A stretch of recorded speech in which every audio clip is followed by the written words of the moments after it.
इसकी तरफ।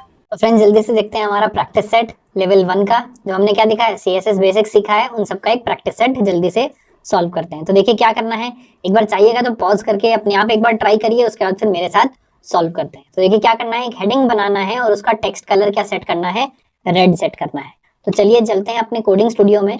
यहाँ देखिए मैंने क्या कर लिया है, प्रैक्टिस सेट नाम का एक फोल्डर बना लिया है। इसके अंदर एक नया फाइल बनाते हैं जिसका नाम क्या रखते हैं, index.html। ठीक है, इसके अंदर पहले डिफॉल्ट कोड जनरेट कर लेंगे। अब एक्सप्लोरर को मैं कर देता हूँ बंद, और ऊपर के दो चीज हम फिलहाल अपनी ट्रायल के लिए हटा देते हैं। इसका नाम क्या है, प्रैक्टिस सेट 1। ठीक है, क्या बोला था इसने, इसने बोला क्रिएट अ हेडिंग और उसका कलर सेट करना है रेड। तो मान लीजिए मैं पहले एक हेडिंग बना लेता हूँ H1, this is my heading. इसका कलर सेट करना है, कैसे कर सकते हैं, बहुत सारे तरीके हैं। अभी क्या करते हैं, फिलहाल यहीं पे एक स्टाइल एट्रीब्यूट लगा देते हैं, क्योंकि सिर्फ इसी का कलर सेट करना है मेरे को। कलर मैंने क्या सेट कर दिया, रेड। ये मेरा पहला टास्क हो गया कंप्लीट। एक बार इसको चलाकर देख लेते हैं, ओपन विद लाइव सर्वर, नई फाइल है, देखिए practice set 1, this is my heading. मेरा हेडिंग आ गया रेड कलर से, तो मेरा फर्स्ट टास्क हो गया है कंप्लीट।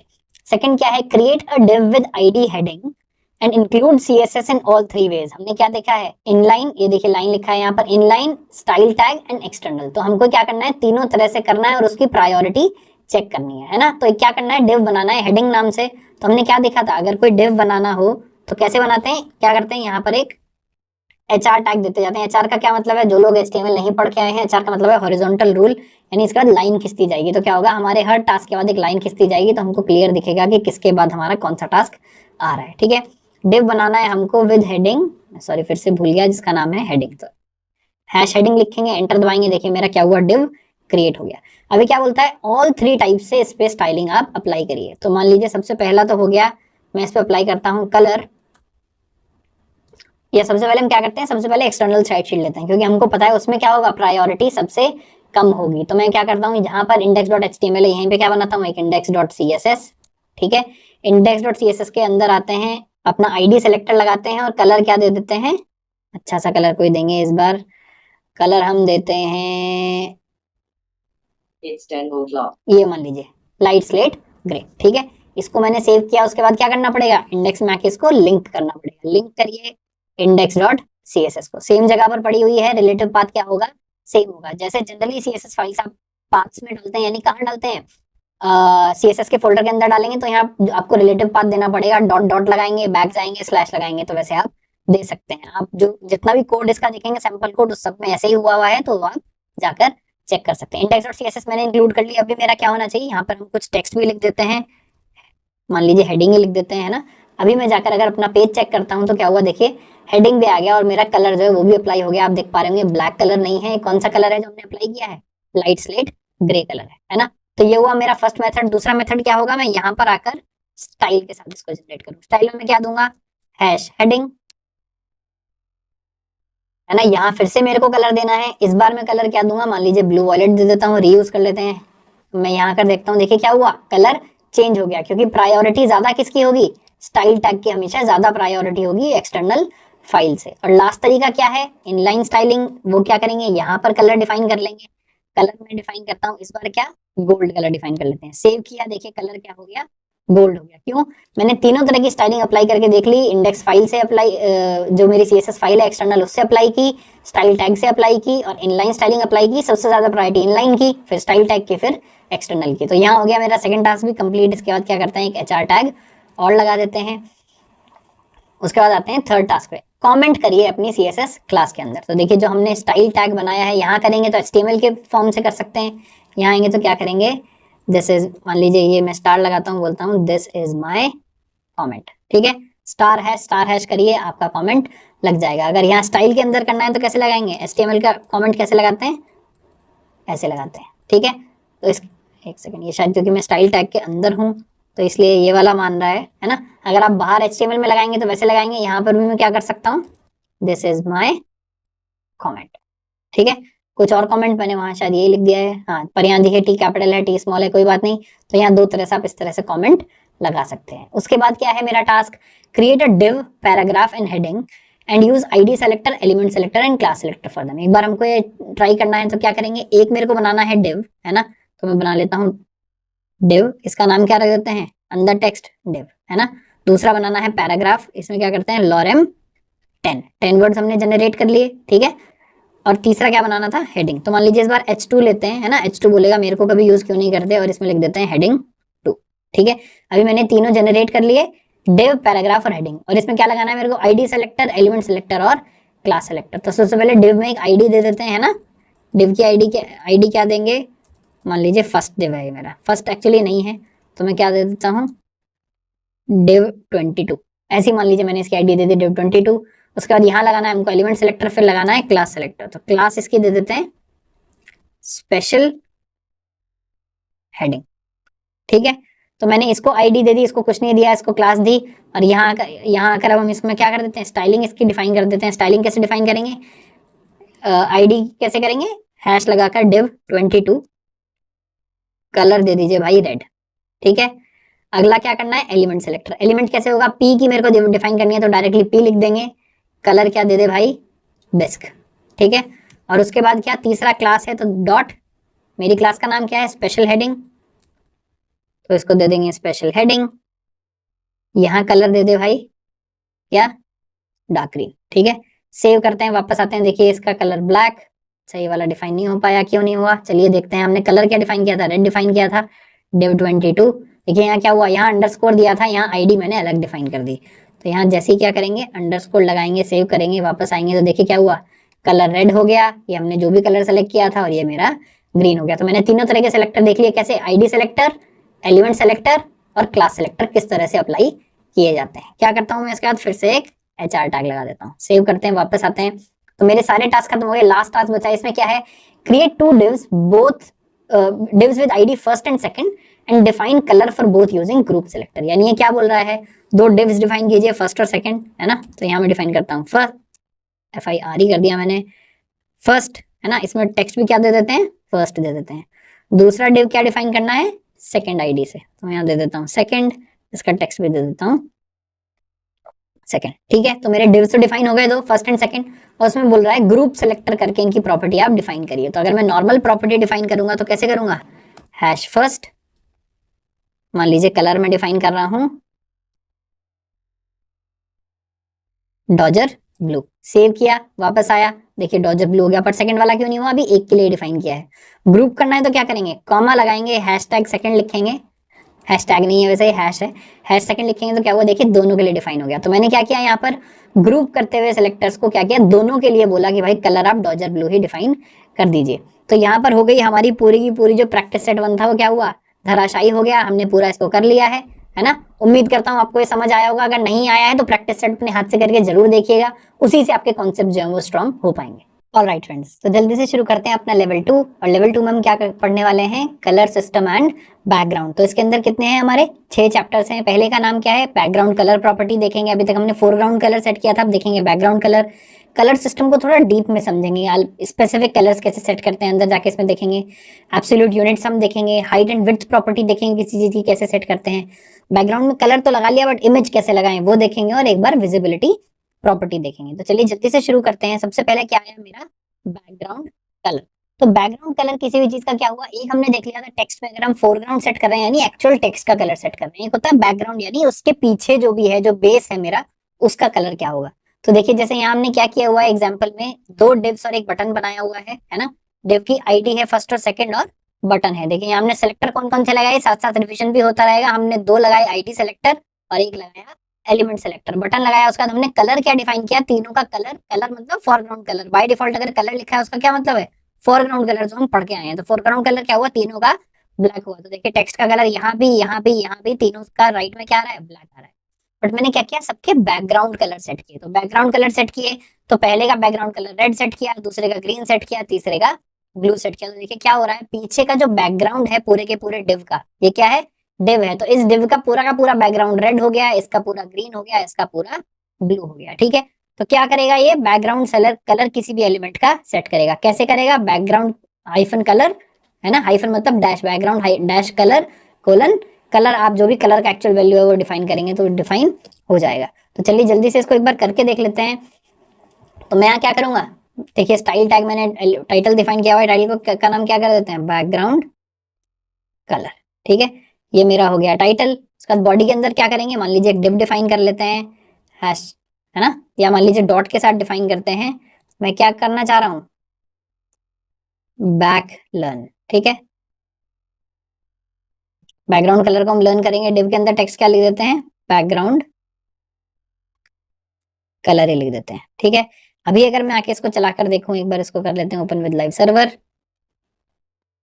देखिए क्या हुआ, बैकग्राउंड कलर मेरा एज इट इज दिख रहा है। अभी मैंने क्या किया है, कुछ चेंज नहीं किया। मैं स्टाइल डिफाइन करता हूँ, स्टाइल कैसे डिफाइन करूंगा, क्लास का करूंगा बैक लर्न, है ना। पहले मैं मान लीजिए कलर डिफाइन करता हूँ जो हम पहले पढ़ के आए हैं। टेक्स्ट कलर कैसे डिफाइन करते हैं, मान लीजिए यहाँ पर मैंने टेक्स्ट कलर दे दिया इंडियन रेड, इसको सेव किया, इधर आए, देखिए इंडियन रेड सेट हो गया। अभी मैं क्या कर रहा हूँ, अभी मैं सेट करूंगा बैकग्राउंड कलर। देखिए जैसे मैंने बैक लिखा, क्या आ गया, बैकग्राउंड कलर। बैकग्राउंड कलर मेरे को क्या डिफाइन करना है, बैकग्राउंड कलर मान लीजिए मैं डिफाइन कर देता हूँ ग्रीन येलो, जो हमने पहले भी यूज किया था। इसको मैंने सेव किया, आकर देखा, देखिए क्या हुआ, पूरे के पूरे का बैकग्राउंड कलर क्या सेट हो गया, ग्रीन सेट हो गया। और यहाँ पर क्या हुआ, ये जो मेरा जो कलर था इंडियन रेड सेट था। एक बार अगर मैं इंस्पेक्ट करके देखूं, ये पूरा राइट तक क्यों हुआ, डिव, क्योंकि जनरली ब्लॉक एलिमेंट्स होते हैं, आगे चल के हम देखेंगे ब्लॉक एलिमेंट, इनलाइन एलिमेंट क्या होते हैं। बट देखिए जब मैं आके डिव को सेलेक्ट कर रहा हूं तो क्या हो रहा है, पूरा का पूरा ये दिखा रहा है कि यहाँ तक डिव ने आपकी जगह ली हुई है, हॉरिजॉन्टली पूरी की पूरी जगह इस डिव ने ले ली है। तो यहाँ तक देखिए पूरा एंड तक ले लिया, इसने इसका बैकग्राउंड कलर क्या सेट कर दिया, ग्रीन येलो सेट कर दिया। एक चीज जो और हम इसमें कर सकते हैं, देखिए अभी भी क्या किया है, इसने पूरा लिया है बट साइड से अभी भी चीजें यहाँ पर छोड़ दी हैं। तो जनरली इसमें क्या करते हैं हम, जैसे मैंने बताया था, यूनिवर्सल सेलेक्टर लगाकर बहुत सारे लोग क्या डिफाइन करते हैं, मार्जिन 0 और पैडिंग 0, ठीक है। अभी ये समझिएगा मत मार्जिन पैडिंग क्या है, बट अभी ये समझिए यूनिवर्सल सेलेक्टर लगा के अगर मैं मार्जिन पैडिंग 0 कर देता हूँ, वापस आकर देखता हूँ, देखिए एकदम कोने से लेके कोने तक इसने स्पेस लेना एकदम स्टार्ट कर दिया है। बाद में मार्जिन पैडिंग को भी समझेंगे जब हम बॉक्स मॉडल देखेंगे, बट अभी यहाँ पर ये समझिए कि अगर मेरे को पूरा स्पेस दिलवाना है, कोई डिफॉल्ट स्पेस नहीं छोड़ना है, तो क्या हुआ, देखिए यहाँ पर क्या दिखा रहा है, जब मैं स्टाइल्स में आके देख रहा हूँ, स्टार लगाकर बोल रहा है ये इस पर अप्लाइड है, मार्जिन और पैडिंग इसने अप्लाई किया हुआ है, और दो चीज जो कलर और बैकग्राउंड कलर हमने अप्लाई किया वो भी यहाँ पर अप्लाई हो गया है। तो उम्मीद करता हूँ इससे आपको बैकग्राउंड कलर समझ आ गया होगा, किसी भी चीज का बैकग्राउंड कलर हम कैसे सेट कर सकते हैं। अब आते हैं कलर सिस्टम पे। दोस्तों कलर सिस्टम में थोड़ा सा समय लगाएंगे, इसको एक बार समझ लेते हैं कि पूरा पूरा कलर सिस्टम काम कैसे करता है। तो ये आपने जो बच्चे साइंस से पढ़े हुए हैं, आपने देखा होगा स्कूल में भी हमारे यहाँ एक्सपेरिमेंट कराते थे, जिसमें आप प्रिज्म से एक प्रिज्म लेते थे और अलग अलग जो हमारी सन की लाइट है उसको डिवाइड किया जाता था पूरे स्पेक्ट्रम में, यानी वो पूरी की पूरी ब्लू से लेकर जो हमारा बिबगियो और वो पूरा बनता था, सारे के सारे कलर्स में उसको डिवाइड कर देते थे। तो आइडियली क्या होता है, जो सन की लाइट होती है वो कैसी होती है, एकदम व्हाइट कलर की होती है। तो देखिए यहाँ पर क्या होता है, जब सारे कलर मिक्स हो जाते हैं तो कलर क्या बनता है, व्हाइट बनता है। कलर थ्योरी क्या बोलती है, कलर थ्योरी ये बोलती है कि आप दुनिया का कोई भी कलर सिर्फ इन 3 कलर से बना सकते हैं। किस किस से, रेड, ब्लू और ग्रीन। अगर आपके पास ये 3 कलर हैं तो इन 3 कलर से मिला के आप दुनिया का कोई भी कलर बना सकते हैं। जैसे अगर आप रेड और ग्रीन को मिलाएंगे तो क्या बन जाएगा, येलो बन जाएगा। रेड और ब्लू को मिलाएंगे तो मेजेंटा बन जाएगा। ब्लू और ग्रीन को बराबर बराबर पोर्शन में मिलाएंगे तो सियान बन जाएगा। और सबको मिला देंगे, यानी रेड ब्लू ग्रीन को बराबर बराबर मिलाएंगे तो क्या बनेगा, मेरा व्हाइट कलर बन जाएगा। कोई भी कलर नहीं होगा तो वो क्या होता है, ब्लैक होता है। और ये तो हमने बात की बराबर बराबर मिलाने की। अगर आप थोड़ा रेड ज्यादा मिलाएंगे, मान लीजिए यहाँ पर मैं रेड थोड़ा ज्यादा मिलाऊं और ग्रीन थोड़ा कम मिलाऊं, तो क्या होगा, येलो में हल्का सा रेडिश वाला टच आएगा। तो बेसिकली कलर थ्योरी से आपको बस इतना समझना है कि रेड ब्लू ग्रीन के कॉम्बिनेशन से, डिफरेंट डिफरेंट अमाउंट में कॉम्बिनेशन से कोई भी कलर बनाया जा सकता है। अगर कोई बच्चा ऐसा है जिसने अपने घर में पुताई होते हुए देखी हो, आजकल वो भी ऐसे ही होता है।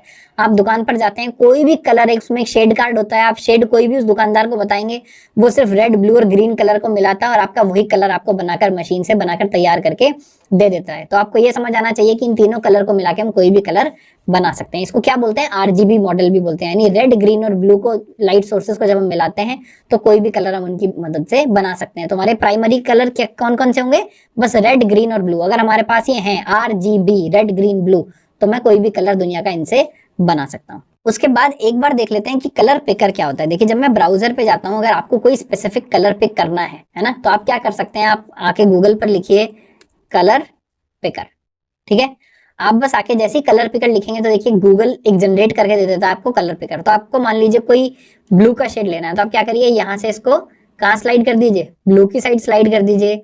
उसके बाद क्या करिए, इसमें से भी ये देखिए कितना सारा वेरिएशन दिखा रहा है ब्लू का। उसके बाद आप यहाँ से इसको कोई भी कलर यहाँ पर सेट कर सकते हैं। आप जो भी कलर सेट करेंगे, देखिए उसके लिए क्या दिखा रहा है, नीचे कलर कोड्स दिखा रहा है। अगर मैं नीचे थोड़ा स्क्रॉल करके आपको दिखाऊं, ये देखिए ये बोल रहा है ये इसका हेक्स कोड है, ये इसका आरजीबी कोड है, ये और अलग अलग तरह के बहुत सारे तरह के कोड यहाँ पर होते हैं। आपको बस क्या समझना है, यानी ये बोल रहा है अगर मेरे को ये जो स्पेसिफिक कलर अभी हमने यहाँ पे पिक किया है ये आपको मिलाना है, तो उसमें आपको 9 हिस्से ब्लू के, 33 हिस्से 33 हिस्से किसके, ग्रीन के, और 107 हिस्से अगर ब्लू के मिलाएंगे तो ये कलर यहाँ पर आपका बन जाएगा।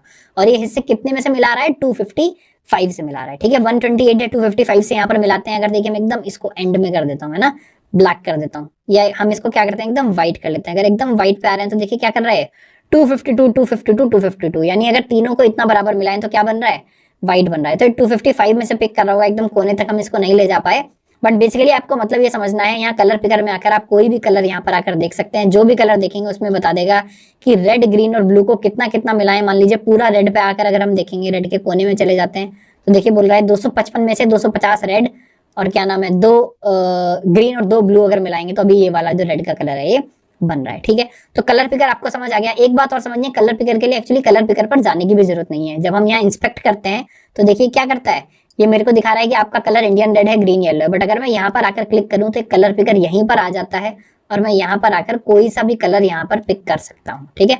आपको मेन ये समझना है कि आप यहाँ पर आकर कोई भी कलर अगर यहाँ दिखाएंगे तो उसका हेक्स कोड आपको दिखाता है, और कलर कोड्स होते हैं। हेक्स कोड अभी हम समझेंगे हेक्स का क्या मतलब है, बट ये उसका आरजीबी कलर आपको दिखाता है, वो आप पिक कर सकते हैं। एक लास्ट चीज, कई बार ऐसा होता है कोई चीज मेरे को दिख रही है, सर ये वाला कलर चाहिए, पर मेरे को पता नहीं उसको बनाना कैसे है। तो देखिए यहाँ पर ये पेंसिल का आइकन होता है, आप ये पेंसिल उठाइए, देखिए पूरा का पूरा ये दिखा रहा है चीजों को बड़ा करके। तो मान लीजिए जो HTML लिखा हुआ है इसका जो टेक्स्ट कलर है ये मेरे को चाहिए, देखिए जो M आ रहा है, मैं यहाँ से इसको बोलता हूँ भाई ये कलर पिक कर लो, यहाँ आकर क्लिक करिए, देखिए इसने यही कलर पिक कर लिया, बता रहा है ये जो HTML लिखा हुआ है ये कौन से कलर से लिखा हुआ है। तो कभी आप किसी की वेबसाइट या जब हम मंत्रा का क्लोन बनाएंगे, कोई कलर आपको चाहिए जो आपको नहीं समझ आ रहा है इसका क्या कलर है, तो आप इस तरह से कलर पिकर से जाकर उस कलर को पिक कर सकते हैं और वो उसका जो कोड है वो आपको बता देगा, ठीक है।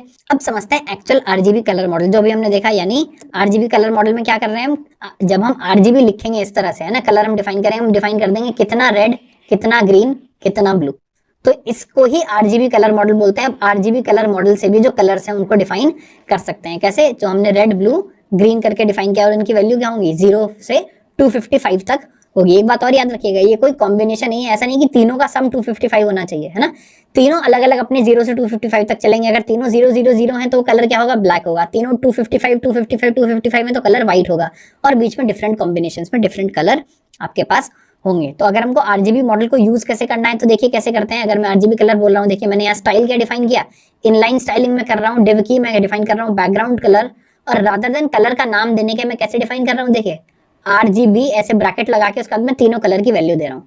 तो अगर मैंने पहली वैल्यू दी 255, दूसरी वैल्यू दी 0, तीसरी वैल्यू दी 0, इसका मतलब क्या है, मैं सिर्फ रेड ले रहा हूँ, ग्रीन और ब्लू 0 0 रख रहा हूँ, तो फाइनल कलर मेरा देखिए बैकग्राउंड कलर क्या बना, रेड बना। मेरा मार्क यहाँ पे नहीं दिख रहा क्योंकि मैं रेड ही यूज कर रहा हूँ।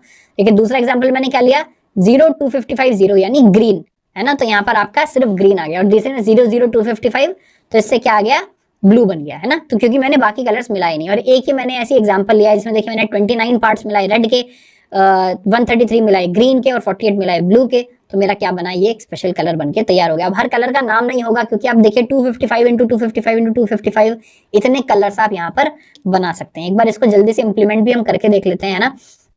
तो मान लीजिए अभी हमने यहाँ ग्रीन, यहाँ बैकग्राउंड कलर दिया हुआ है, इसको मैं क्या करता हूँ, मैं मान लीजिए कोई भी कलर डिफाइन कर देता हूँ। मैं आके बोल रहा हूँ मेरे को ये नहीं, मेरे को ये कलर चाहिए, या मेरे को ये एक्चुअली दिख नहीं रहा है, थोड़ा सा इसको छोटा कर लेते हैं ताकि आपको एग्जैक्टली दिखे, है ना।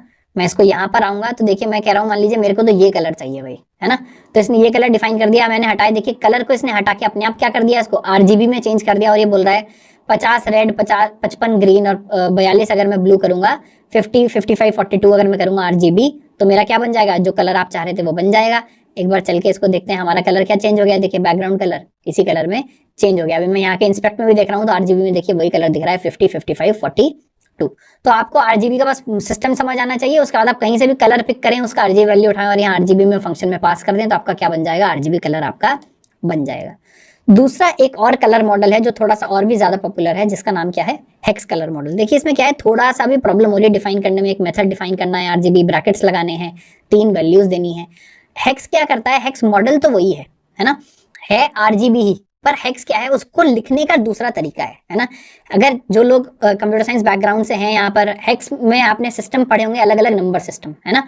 तो हम जो हेक्साडेसिमल जो नंबर सिस्टम होता है, जो यानी 0 से 15 तक, यानी 16 डिजिट जिसमें होती है, हम जो नॉर्मल नंबर सिस्टम यूज करते हैं उसमें कितनी डिजिट होती है, 10 डिजिट होती है, 0 से लेकर 9 तक। बाइनरी नंबर सिस्टम में क्या होता है, सिर्फ 0 और 1 होता है।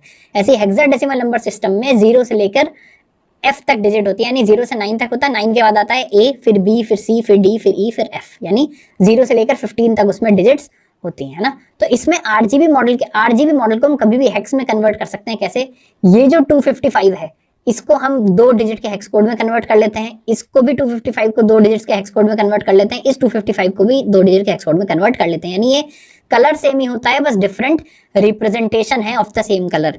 दूसरा इसका वो क्या है, देखिए हमने जब आके यहाँ पर भी देखा था, जब हम यहाँ पर कलर पिकर देख रहे थे तो क्या कर रहा था, देखिए सेम ही कलर के अलग अलग आपको कोड्स बता रहा था। अगर मैं यहाँ पर फिर से आकर लिखूं कलर पिकर, तो देखिए कलर पिकर मेरा लोड हो गया है। मैंने कोई भी अगर इसमें कलर सेलेक्ट किया हुआ है तो यहाँ पर देखिए क्या हो रहा है, वो उसका हेक्स कोड भी बता रहा है और आरजीबी कोड भी बता रहा है। तो आपको आरजीबी यूज करना है, आप आरजीबी यूज कर सकते हैं, बट उसका जो कन्वर्जन है हेक्स में यहाँ पर वो भी दिखा रहा है, तो आप हेक्स कोड भी यहाँ पर उठाकर डायरेक्टली यूज कर सकते हैं। इसने 50 को कन्वर्ट कर दिया 32 में, 168 को लिखा A8 और 82 को लिखा 52। ये नंबर कन्वर्जन आप कर सकते हैं। मैं इस वीडियो में वो डिटेल में नहीं जा रहा हूँ, बट आपको समझना है, सिर्फ 2 रिप्रेजेंटेशन है सेम ही कलर की, ठीक है। तो हेक्स में आप क्या करते हैं, हेक्स कोड इस तरह से A to F तक राइट कर सकते हैं। तो हैशटैग पहले 2 डिजिट्स आर के, फिर 2 डिजिट्स ग्रीन के, फिर 2 डिजिट्स ब्लू के, इस तरह से जो हेक्स कलर मॉडल है वो डिफाइन होता है।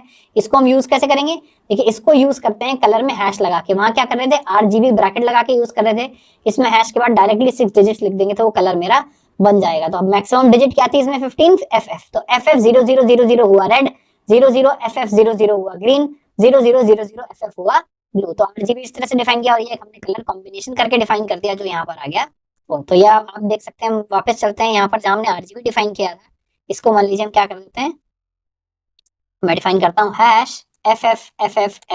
अब बताइए बैकग्राउंड कलर क्या हुआ है, देखिए इसने अपने आप डिफाइन कर दिया कि भाई ये आपका व्हाइट कलर है। मैं कोई भी कलर डिफाइन करूंगा, देखिए यहाँ पर अब ये समझ रहा है क्योंकि मैं हेक्स में डिफाइन करना चाह रहा हूँ, तो इसका कलर पिकर अब क्या कर रहा है, बाय डिफॉल्ट मेरे को जो हैश जो है हेक्साडेसिमल कोड्स हैं वही दे रहा है। तो देखिए अलग अलग ये कलर की वैल्यू पिक करता जा रहा है।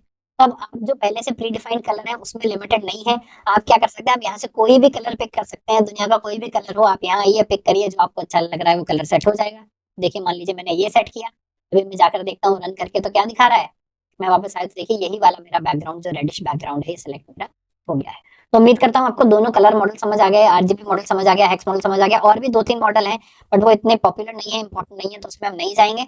बट आपको कलर सिस्टम उम्मीद कर रहा हूँ यहाँ पर समझ आ गया है। एक जो कलर सिस्टम में लास्ट चीज बची है वो क्या है, अल्फा चैनल। अल्फा चैनल का क्या मतलब है, अल्फा चैनल को आप समझ सकते हैं नॉर्मल भाषा में जो हम बोलते हैं ट्रांसपेरेंसी, ठीक है। ट्रांसपेरेंसी में क्या होगा, अब मैं आरजीबी की जगह देखिए क्या लिख रहा हूँ, आरजीबी ए लिख रहा हूँ, है ना, आरजीबी ए का मतलब हुआ अल्फा। तो मैं डिफाइन कर रहा हूँ कलर रेड ब्लू ग्रीन, उसके बाद मैं क्या कर रहा हूँ, ट्रांसपेरेंसी डिफाइन कर रहा हूँ। अगर मैंने कर दिया 0.0 यानी टोटली ट्रांसपेरेंट, तो फुल्ली ट्रांसपेरेंट है, दिख ही नहीं रहा। अब देखिए सेम कलर है ऊपर से नीचे तक सिर्फ रेड, मैंने कहा ट्रांसपेरेंसी 0.2 तो देखिए थोड़ा सा दिखा, 0.4 और थोड़ा ज्यादा दिखा, यानी इसकी वैल्यू कहां से कहां तक होगी, रेंज होगी 0 to 1, इतना ही इसका रेंज होगा। 1 का मतलब टोटली विजिबल, 0 का मतलब टोटली ट्रांसपेरेंट, और बीच में आप इसको कहीं पे भी सेट कर सकते हैं ना। तो एक काय के लिए यूज होता है, शैडो के लिए, ओवरले के लिए, एक के ऊपर एक चीज अगर कभी आपको दिखानी है ताकि पीछे की भी थोड़ी थोड़ी चीज दिखती रहे, है ना। लेयरिंग जब हम करते हैं उसके लिए अल्फा चैनल यूज होता है ना। अल्फा चैनल से तो जैसे आप यहाँ देख रहे हैं, हमने खुद भी एक एग्जांपल करके देखा है, तो हमने क्या किया 0.1 0.25 0.5 0.75 और 1 करके डिफाइन किया, आपको नोट्स में मिलेगा। तो देखिए फर्स्ट किस तरह से यहाँ पर दिख रहा है। तो एक चीज मैं आपको यहाँ पर करके दिखा देता हूँ वापस जाकर। मान लीजिए कलर को नहीं, जो हमने इंडियन रेड सेट किया है इसको हम क्या कर देते हैं, आरजीबी में कन्वर्ट कर लेते हैं। ये मेरा आरजीबी हो गया, उसके बाद मैं क्या करूंगा, आरजीबी ए लगाऊंगा, कॉमा लगा के करता हूँ 1, ठीक है। और ये बैकग्राउंड कलर थोड़ा सा लाइट कर लेते हैं ताकि हमको ये दिखता रहे, है ना। तो इसको हम क्या करते हैं, यहाँ पर बैकग्राउंड कलर सेट कर लेते हैं, मान लीजिए एक्वा, ठीक है। ये मैं सेव किया, वापस आया तो देखिए एक्वा है, ये मेरा रेड आ रहा है। अब मैं क्या करता हूँ, इसको 1 की जगह कर देता हूँ 0.5।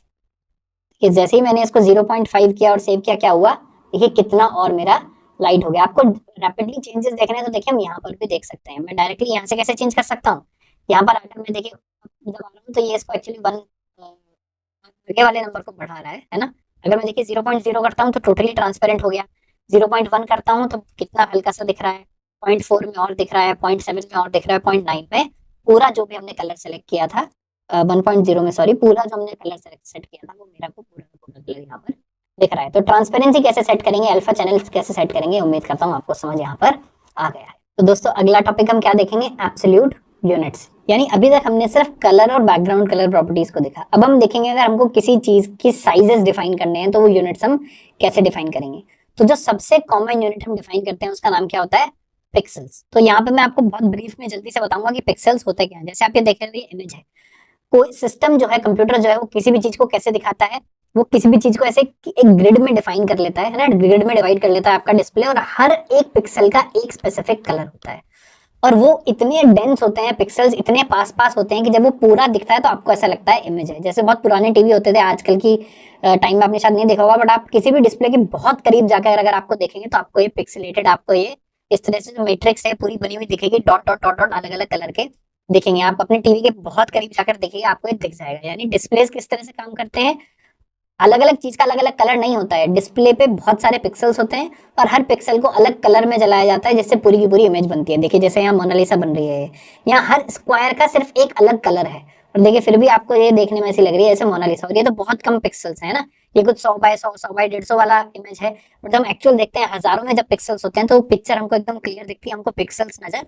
नहीं आते हैं जब थोड़ी दूर से देखते हैं। तो हम बहुत सारी चीजों का जो साइज है वो पिक्सल्स में डिफाइन कर सकते हैं। ये फिक्स साइज यूनिट है, हम बताते हैं भाई कोई भी चीज कितने पिक्सल में दिखनी चाहिए। इसका एडवांटेजेस क्या है, इसका एडवांटेज है प्रिसीजन। आप पहले से बता रहे हैं भाई मेरा जो टेक्स्ट है वो मान लीजिए मैं ए लिख रहा हूं, तो ए जो है वो 10 पिक्सल ऊंचा होना चाहिए, तो ए को 10 पिक्सल ऊंचा ही करेगा। इसके थोड़े से डिसएडवांटेज ये हैं कि जब बहुत ज्यादा अच्छे डिस्प्ले होते हैं, बहुत ज्यादा डेंस डिस्प्ले होते हैं, कोई 4K डिस्प्ले यूज कर रहा है, 4K टीवी यूज कर रहा है, तो उसमें पिक्सल्स बहुत ज्यादा होंगे, आपका साइज जो है वो बहुत छोटा हो जाएगा, उसका पर पिक्सल साइज बहुत छोटा होगा। तो जब आप अपनी चीज का साइज जो है पिक्सल में डिफाइन करते हैं तो वो डिस्प्ले के हिसाब से छोटा बड़ा हो सकता है अपने आप, क्योंकि हो सकता है किसी के डिस्प्ले में कम पिक्सल्स हो तो आपका चीज बहुत बड़ा दिखे, किसी के डिस्प्ले में ज्यादा पिक्सल्स हो तो वो क्या हो, चीज बहुत छोटा दिखे। ठीक है, तो अभी इसको इतना ही समझेंगे, बाद में हम रिलेटिव यूनिट्स दोबारा से रिविजिट करेंगे बाद में, बट अभी हम जितनी भी चीजों में डिफाइन करेंगे और पिक्सल्स डिफाइन करेंगे, तो मैं इंश्योर करना चाहता था कि आपको मतलब समझ आएगी पिक्सल डिफाइन करने का मतलब क्या है। अब आ जाते हैं अपनी एक्चुअल प्रॉपर्टी पे जो हम पढ़ना चाहते हैं, जिसका मतलब, जिसका नाम क्या है, हाइट और विड्थ प्रॉपर्टी। वो देखिए कैसे डिफाइन करते हैं। हमने देखिए यहाँ पर क्या किया, हमने 3 डिव्स डिफाइन किए है ना, इनकी आईडीज दी box 1, box 2, box 3, और तीनों को एक क्लास दी क्या, बॉक्स। ठीक है, उसके बाद हम तीनों के अलग अलग कलर सेट करना चाहते थे, बैकग्राउंड कलर कैसे सेट किया, मैंने सेलेक्टर लगाया, कौन सा, आईडी सेलेक्टर लगाया, और तीनों के बैकग्राउंड कलर रेड, ब्लू और ग्रीन मैंने डिफाइन कर दिए। उसके बाद तीनों को मैंने एक सेम क्लास भी दी है, क्योंकि ये क्या है, तीनों बॉक्सेस हैं, तो अगर मुझे तीनों के लिए कोई प्रॉपर्टी डिफाइन करनी है तो मैं क्या कर सकता हूँ, क्लास से डिफाइन कर सकता हूँ। तो देखिए मैंने डॉट बॉक्स क्लास भी यहाँ पर डिफाइन करी है, और उसमें मैंने क्या दिया, देखिए हाइट दिया 40 पिक्सल्स और विड्थ दिया 40 पिक्सल्स। तो ये क्या हुआ, एक 40 बाय 40 का एक बॉक्स प्यारा सा बनके तैयार हो गया।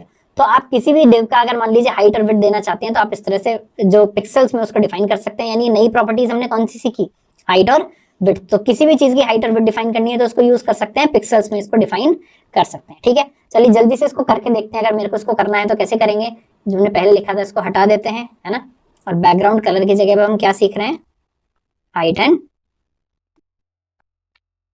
विड्थ। ठीक है, मैं एक नया डिव जो है वो जनरेट कर लेता हूं, मान लीजिए किस नाम से, box 1, जो मैं वहां पर दिखा रहा था। इसके अंदर टेक्स्ट क्या लिख देते हैं, box 1।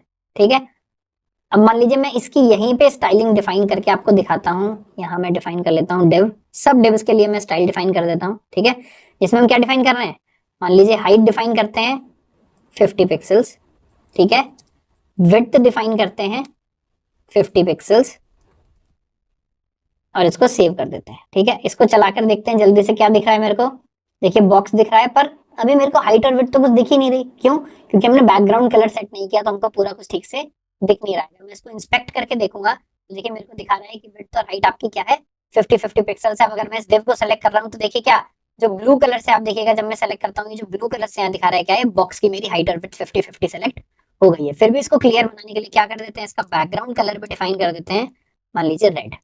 मैंने बैकग्राउंड कलर रेड जैसे डिफाइन किया, आप देखिए क्लियर आपको एकदम बॉक्स बनके दिख रहा है कि 50 बाय 50 पिक्सल का क्या बन गया है, एक ब्लॉक बन गया है। तो अगर मैं यहाँ से मान लीजिए हाइट बढ़ाना चाहूँ, मैं कहता हूँ नहीं हाइट 50 नहीं, ज्यादा चाहिए, लेकिन जैसे ही मैं यहाँ पर इसकी हाइट बढ़ाता जा रहा हूँ, क्या हो रहा है, बॉक्स की हाइट बढ़ती जा रही है। इसी तरह से अगर विड्थ की मैं हाइट विड्थ में बढ़ाता जाऊँ तो क्या हो रहा है, देखिए विड्थ बढ़ती जा रही है। तो यहाँ देखिए हम धीरे धीरे सीएसएस में घुस रहे हैं। क्या अभी तक हमने देखा किसी भी चीज का कलर और बैकग्राउंड कलर कैसे सेट करना है, बट अभी हम दूसरी चीज क्या देख रहे हैं, किसी भी चीज का साइज क्या होने वाला है फाइनल मेरे पेज पे, ये भी अगर मेरे को डिफाइन करना है तो मैं कैसे डिफाइन करूंगा, हाइट और विड्थ प्रॉपर्टी यूज करके मैं इसको डिफाइन कर सकता हूँ। मैं कितनी भी हाइट दूं, कम दूं, ज्यादा दूं, तो मैं क्या कर सकता हूँ, पिक्सल्स में उसकी हाइट और विड्थ डिफाइन कर सकता हूँ। ये सिर्फ डिव के लिए नहीं करेंगे, हम धीरे धीरे किसी भी चीज के लिए कर सकते हैं, बट डिव में थोड़ा समझना आसान होता है, आपको समझ आना आसान होता है, इसलिए हम ये यहाँ पर इस तरह से डिफाइन कर रहे हैं। उसके बाद आ जाते हैं बैकग्राउंड इमेज प्रॉपर्टी पे। देखिए बैकग्राउंड इमेज प्रॉपर्टी काफी इंपॉर्टेंट प्रॉपर्टी है, क्योंकि इससे हम क्या कर रहे हैं, इससे हम किसी भी चीज की जो बैकग्राउंड इमेज है उसको सेट करने की कोशिश करते हैं। यानी बैकग्राउंड में मेरे को कलर नहीं चाहिए, बैकग्राउंड में मेरे को मान लीजिए कोई इमेज लगाना है। क्या होता है जनरली कंपनीज में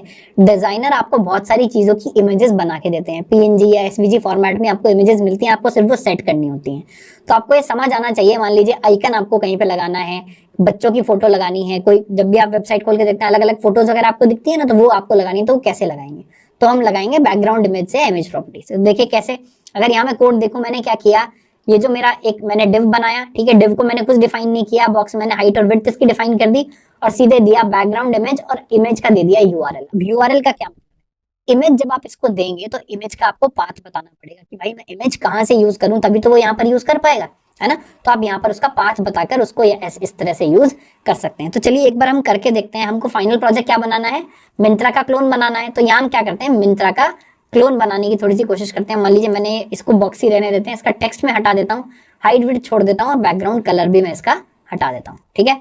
और यहाँ पर हम क्या सीख रहे हैं, अभी हम सीख रहे हैं बैकग्राउंड। ऐसे कोई करने की जरूरत नहीं, टाइटल में ऐसे ही डिफाइन करता हूँ ताकि आपको क्लैरिटी रहे कि हमने क्या देखा, नोट्स में आपके सही टाइटल जाए, है ना। बट ऐसा कोई टाइटल डिफाइन करने की जरूरत नहीं है। अब देखिए मैंने क्या किया, इस बॉक्स का टेक्स्ट हटा लिया, इसको हाइट और विड्थ दे दी। अब मैं मान लीजिए मिंत्रा का आइकन बनाना चाहता हूँ, इसको क्या बोल देता हूँ मैं, इसकी आईडी क्या दे देता हूँ, आइकन दे देता हूँ, और ये आईडी में यहाँ पर चेंज कर देता हूँ, बोलता हूँ हैश, उसी पे लगाना ये हाइट और विड्थ जिसकी जो आईडी है वो आइकन हो, ठीक है। अब आइकन का को अगर मेरे को यहाँ सेट करना है, मेरे को डिफाइन करना पड़ेगा बैकग्राउंड। अब देखिए कलर बोल रहा है, बैकग्राउंड बोल रहा है, मेरे को क्या लगाना है, इमेज लगाना है। तो बोलूंगा बैकग्राउंड इमेज और उसका मैं आपको दूंगा यूआरएल। तो इस यूआरएल का एक तरीका मेरे पास क्या है, मैं पहले जाता हूँ google.com पे, यहाँ सर्च करते हैं मिंत्रा लोगो, ठीक है, क्योंकि हमको मिंत्रा का लोगो डालना है अपने प्रोजेक्ट के लिए। मान लीजिए ये लोगो मुझे पसंद आ गया, मैं क्या करूंगा, सेव इमेज एज, इसको नाम रख देते हैं मिंत्रा। ये मेरे डाउनलोड्स में आ गई, आप देखिए इधर मैंने डाउनलोड्स फोल्डर खोला हुआ है। इसको हम कॉपी करते हैं और कहाँ ले जाते हैं, डेस्कटॉप पे, जहाँ हमारा लर्निंग सीएसएस प्रोजेक्ट पड़ा हुआ है, यहाँ इसको लाकर कट पेस्ट कर देते हैं। मंत्रा लोगो यहाँ आ गया। आप देखिए मैं वापस आता हूँ, मैं जैसे ही अपना साइड पेन खोलूंगा तो आप देखेंगे यहाँ index.css और HTML पड़ा हुआ था, इसके साथ में मिंत्रा PNG भी यहीं पर आ गया है। तो अब मैं यहाँ क्या कर सकता हूँ, रिलेटिव पाथ देना है, तो यहाँ पर मैं डायरेक्टली क्या बोल सकता हूँ, मिंत्रा.png, इसको करता हूँ सेव, और अभी जब आके देखूंगा, इसको करते हैं रन,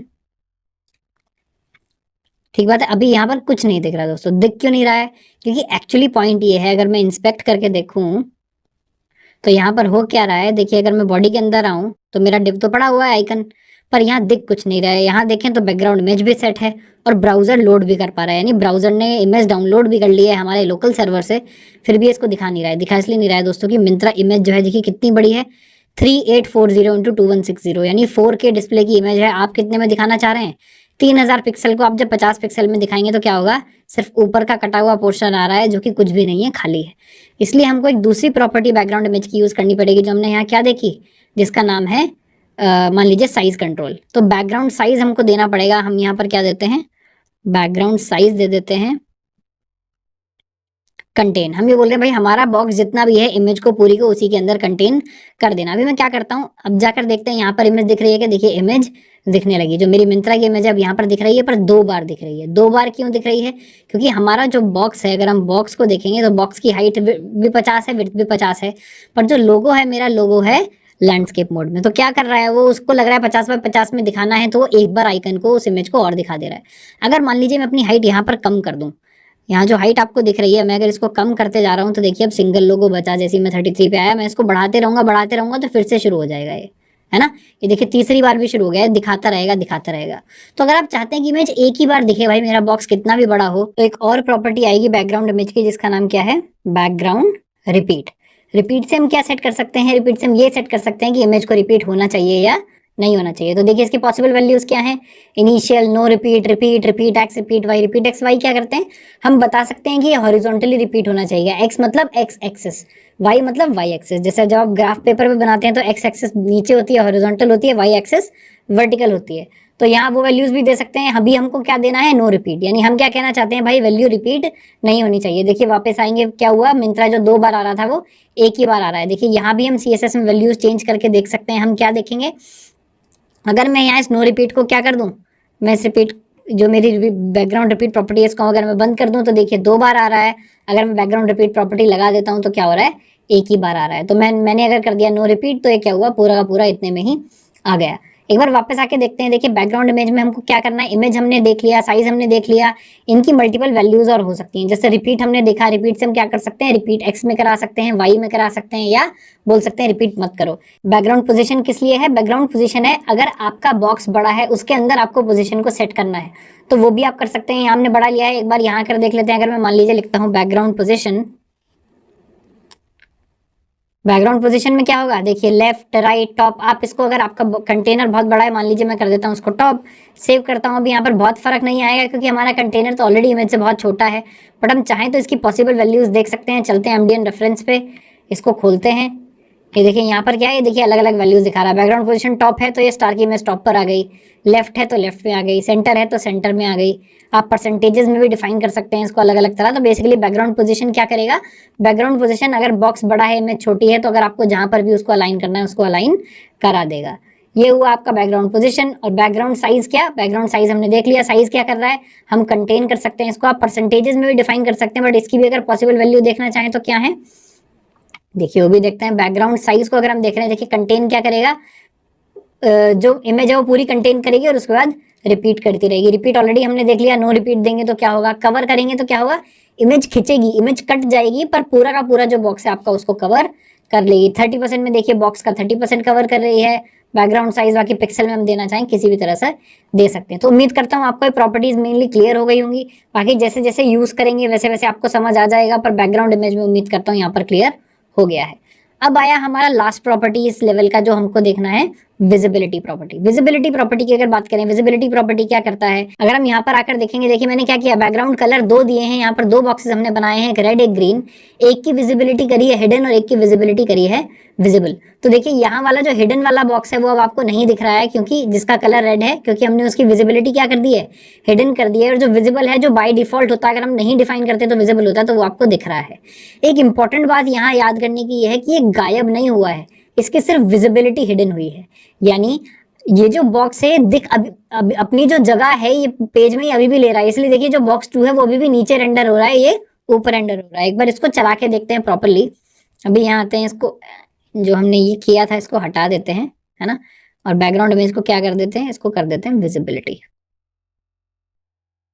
ठीक है, अब हम यहाँ क्या करेंगे, इस आइकन की जगह डिफाइन करते हैं 2 बॉक्सेस। तो मैं करता हूँ हैश बॉक्स 1, ठीक है, ये मेरा हुआ बॉक्स 1। और एक दूसरा डिफाइन करते हैं जिसका नाम क्या रखते हैं, बॉक्स 2। ठीक बात है। एक इनको क्लास भी दे देते हैं बॉक्स, ताकि इनकी सेम प्रॉपर्टी भी हम डिफाइन कर पाएं, ताकि दोनों बॉक्सेस का साइज वगैरह हम डिफाइन कर पाएं। तो अब मैं क्या कर देता हूँ, दोनों को एक एक क्लास दे दी। अब आते हैं स्टाइल में, पहले डिफाइन करते हैं बॉक्स क्लास, है ना।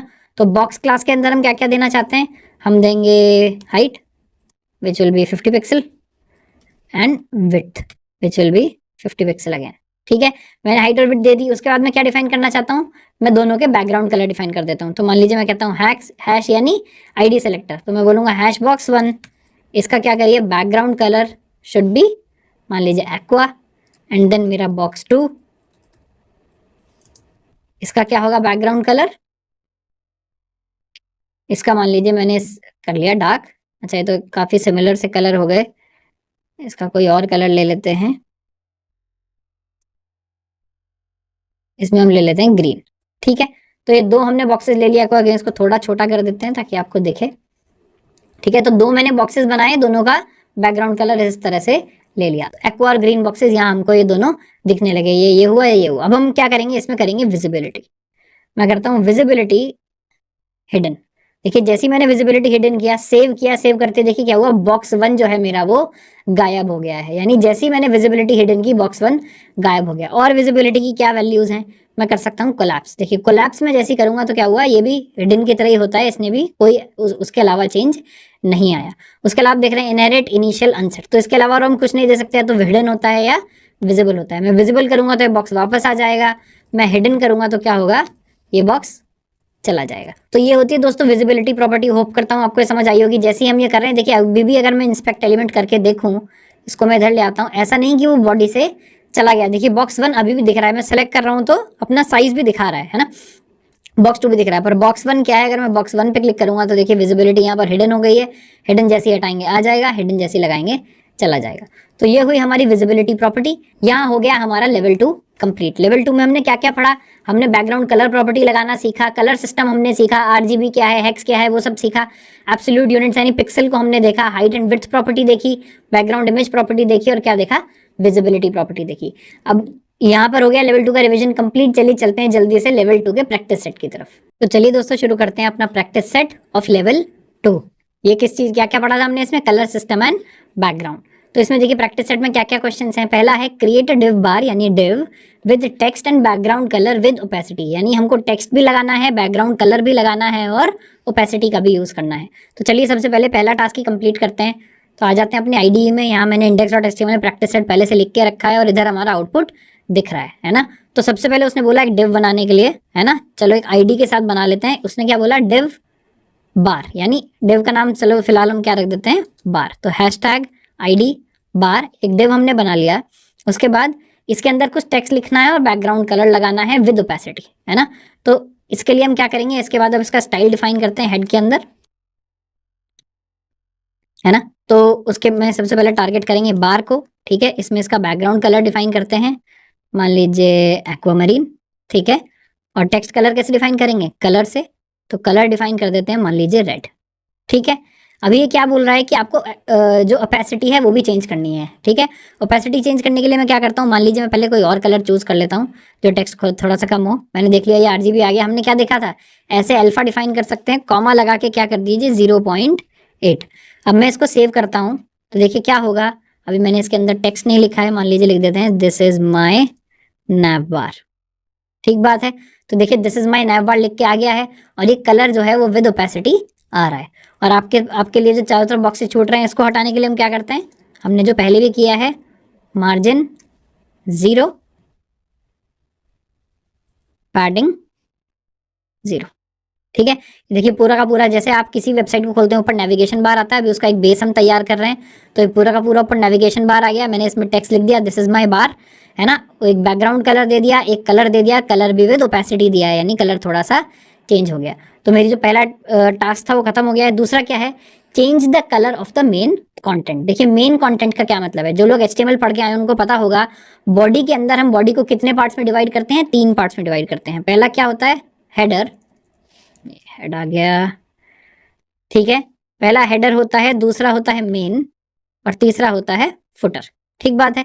तो आइडियली जो मैंने नैव बार डिव बनाया वो किसके अंदर होना चाहिए था, हेडर के अंदर होना चाहिए था, ठीक बात है। तो ये मेरा डिव हुआ हेडर के अंदर। इससे फर्क कुछ नहीं पड़ता है, बस ये थोड़ा सा सिमेंटिक हो जाता है, सर्च इंजन को सर्च करने में काफी आसानी होती है और आपका पेज ज्यादा अच्छे से शो होता है। तो ये तो हुआ मेरा हेडर। हेडर तो मैंने हेडर में दे दिया। वो क्या कह रहा है, मेन का कर दीजिए कलर चेंज, यानी change the colour of the main content. तो मैं यहाँ क्या कर सकता हूँ, मेन पे पूरा का पूरा टारगेट कर सकता हूँ, लगा देते हैं एलिमेंट सेलेक्टर, है ना। मैं मेन को सेलेक्ट करता हूँ, यहाँ क्या लगा देता हूँ, बैकग्राउंड कलर। कोई बहुत लाइट लगाते हैं ताकि बहुत अजीब ना लगे, है ना।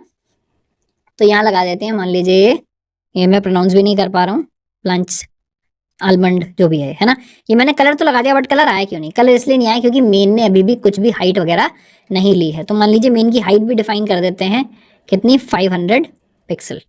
ये मैंने सेव किया तो देखिए पूरा का पूरा जो मेन कंटेंट है उसको भी एक कलर मिल गया। तो यहाँ हो गया मेरा second task complete, colour of the main content मैंने लगा दिया है। Add background image to one of the divs. तो यहाँ पर एक डिव ऐड करते हैं मेन में, इसने बोला वन ऑफ द डिव्स, यानी मेन में हमको एक डिव ऐड करना है और उसमें बैकग्राउंड इमेज ऐड करनी है। तो मान लीजिए इसकी आईडी दे देते हैं बैकग्राउंड, आईडी दे देते हैं प्रोडक्ट। मान लीजिए हम मिंत्रा ही बनाने वाले हैं तो यहाँ एक आईडी प्रोडक्ट नाम से एक डिव बना लेते हैं, है ना। इसमें टेक्स्ट दे देते हैं प्रोडक्ट 1, बट मेनली हमको क्या करना है, इसमें बैकग्राउंड इमेज देनी है। तो चलिए एक बार वापस यहाँ चलते हैं और एक मिंत्रा पे क्या मिलेगा, कपड़े मिलेंगे, जीन्स की एक जरा फोटो निकाल लेते हैं। यहाँ आते हैं इमेज सर्च में, मान लीजिए ये चीज हमको लगानी है। तो इसमें हम क्या करेंगे, वैसे देखिए अजियो से कॉपी कर रहे हैं, बट हम क्या करते हैं, सेव इमेज एज जीन्स, ठीक है। ये मेरे डाउनलोड में चला गया, मैं इसको उठा के डाल देता हूँ हमारे प्रोजेक्ट फोल्डर के अंदर। एक बात है, वापस आते हैं, देखिए एक बार मैं यहाँ खोल के आपको दिखाता हूँ मैंने कहाँ डाल दिया है, जीन्स डॉट वेब पी अपने सेट 2 प्रैक्टिस सेट 2 के अंदर डाल दिया है। ठीक है, तो अब हम इसमें बैकग्राउंड इमेज लगा सकते हैं। तो मेरे को कौन सा डिव है, ये डिव है प्रोडक्ट। तो मैं हैश प्रोडक्ट करता हूँ, बैकग्राउंड इमेज, और इमेज हमको क्या लगानी है, यूआरएल, और यूआरएल है क्या, जीन्स डॉट वेब पी। ये मैंने लगा दिया। देखिए प्रोडक्ट 1 अभी ये दिखना शुरू हो गया, हाइट बहुत ज्यादा आ रही है, तो मैं क्या करता हूँ, इसकी विड्थ दे देता हूँ 500 पिक्सल। प्रोडक्ट की हमने विड्थ दे दी, अभी भी बहुत ज्यादा है शायद, इसको 200 पिक्सल कर देते हैं, और इसकी हाइट भी लिमिट कर देते हैं टू 500 पिक्सल या 400 पिक्सल। ठीक है, अभी देखिए यहाँ प्रोडक्ट आने लगा है, बट अभी भी काफी बड़ा लग रहा है। इसको अगर हम नॉर्मल साइज में देखें, तो देखिए अगर मैं नॉर्मल साइज करता हूँ तो ये प्रोडक्ट ऐसा दिख रहा है। देखिए रिपीट अभी भी हो रहा है, तो दूसरा हमको क्या करना है, बैकग्राउंड रिपीट, नो रिपीट। ठीक है, तो रिपीट मत करिए, रिपीट करना बंद कर दिया तो देखिए इतने में ही खत्म हो गया। एक इसको जरा हम सेंटर में लगा देते हैं, तो बैकग्राउंड पोजीशन सेंटर। ठीक है, तो ये देखिए अपने उसके सेंटर में आ गया है, प्रोडक्ट 1 ऊपर लिख के आने लगा है।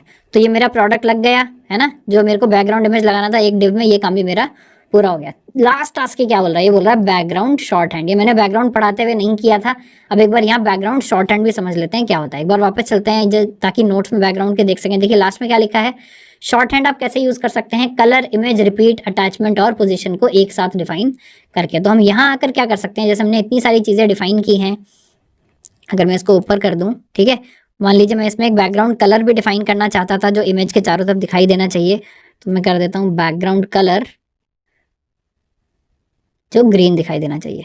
तो मान लीजिए ऐसा मेरा प्रोडक्ट बार आ रहा था, वो क्या बोल रहा है कि आप सिर्फ बैकग्राउंड डिफाइन कर सकते हैं विद कलर, है ना। तो सबसे पहले कलर क्या हम देंगे, ग्रीन। ठीक है, उसके बाद यूआरएल, तो यूआरएल में हम क्या दे देंगे, जीन्स डॉट वेब पी। उसके बाद हमने क्या देखा, कलर आया, इमेज आया, फिर देंगे रिपीट, अटैचमेंट और पोजीशन की वैल्यूज। रिपीट की वैल्यू हमने क्या दी है, नो रिपीट।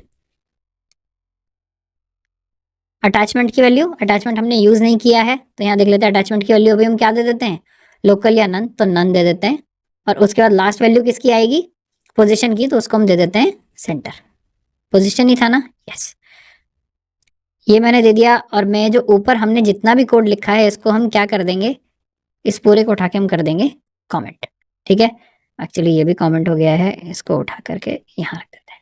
ये देखिए अटैचमेंट का वैल्यू मेरे को नहीं देना था, तो अटैचमेंट का वैल्यू मैंने हटा दिया है, बाकी मेरा नो रिपीट और सेंटर के साथ चल गया है। तो मैंने कलर दिया ग्रीन, देखिए बैकग्राउंड कलर आ गया, यूआरएल दे दिया जीन्स का, यहाँ दे दिया नो रिपीट, है ना, तो ताकि रिपीट नहीं हो रहा है, और वैल्यू दे दिया सेंटर। तो ये जो हमने चीज 4 बार डिफाइन करके की थी, हम सिंगल बैकग्राउंड डिफाइन करके भी कर सकते हैं। ये जो शॉर्ट हैंड का जो कॉन्सेप्ट है ये धीरे धीरे आता रहेगा, बाकी जितनी भी हम थोड़ी कॉम्प्लेक्स प्रॉपर्टीज पढ़ेंगे उन सब के अंदर क्या होगा, साथ साथ शॉर्ट हैंड हम देखेंगे कि रादर देन ये चीज मेरे को 4 बार अलग अलग तरह करके डिफाइन करनी पड़े, मैं इसको एक बार में ही डिफाइन कैसे कर सकता हूँ। तो ये हुआ हमारा टास्क नंबर 4। जो हमारा टास्क था कि बैकग्राउंड का शॉर्ट हैंड यूज करना है, तो हमने बैकग्राउंड का शॉर्ट हैंड भी यहाँ पर यूज कर लिया है। दोस्तों चलिए जल्दी से स्टार्ट करते हैं हमारा लेवल 3, जो कि इस बारे में है टेक्स्ट की प्रॉपर्टीज के बारे में। लेवल 1 में हमने क्या देखा, सीएसएस के बेसिक्स देखे थे, कलर प्रॉपर्टी देखी थी, और बहुत सारे उसके अलावा हमने कॉन्सेप्ट समझे। उसके अलावा लेवल 2 में हमने क्या देखा, बैकग्राउंड कलर की प्रॉपर्टी देखी, बैकग्राउंड इमेज लगाना सीखा, हाइट एंड विड्थ सीख लिया, और विजिबिलिटी प्रॉपर्टी सीख ली, अगर प्रॉपर्टीज की बात करें तो इस बार हम आएंगे टेक्स्ट की